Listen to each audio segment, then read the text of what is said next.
బంగాళాఖాతంలో ఏర్పడిన తీవ్ర అల్పపీడనం రానున్న 12 గంటల్లో వాయుగుండంగా బలపడుతుందన్న వాతావరణ శాఖ హెచ్చరికలతో ఆంధ్రప్రదేశ్ ప్రభుత్వ యంత్రాంగం అప్రమత్తమైంది. ఈ వాయుగుండం ఉత్తర తమిళనాడు, పుదుచ్చేరి, దక్షిణ కోస్తాంధ్ర తీరాల వైపు కదులుతున్న నేపథ్యంలో రాష్ట్రంలోని దక్షిణ కోస్తా, రాయలసీమ జిల్లాలో అతి భారీ వర్షాలు కురిసే ప్రమాదం ఉందని అధికారులు అంచనా వేస్తున్నారు. ఈ క్రమంలో రాష్ట్ర హోంశాఖ మంత్రి వంగలపూడి అనిత విపత్తుల నిర్వహణ సంస్థ అధికారులతో బుధవారం ఉన్నత స్థాయి సమీక్ష సమావేశం నిర్వహించి కీలక ఆదేశాలు జారీ చేశారు.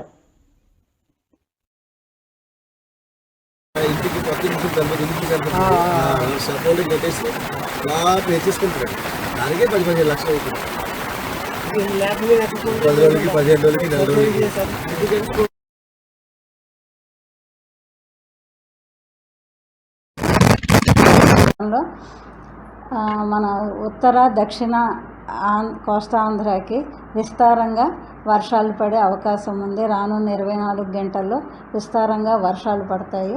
దాని ప్రభావంతో 1-2 చోట్ల భారీ వర్షాలు కూడా పడే అవకాశాలు ఉన్నాయి. భారీ వర్ష సూచన ఉన్న జిల్లాలు వెస్ట్ గోదావరి, ఏలూరు, కృష్ణా, గుంటూరు, బాపట్ల, ప్రకాశం, నెల్లూరు. ఈ జిల్లాల్లో భారీ వర్షపాతం నమోదయ్యే అవకాశం ఉంది.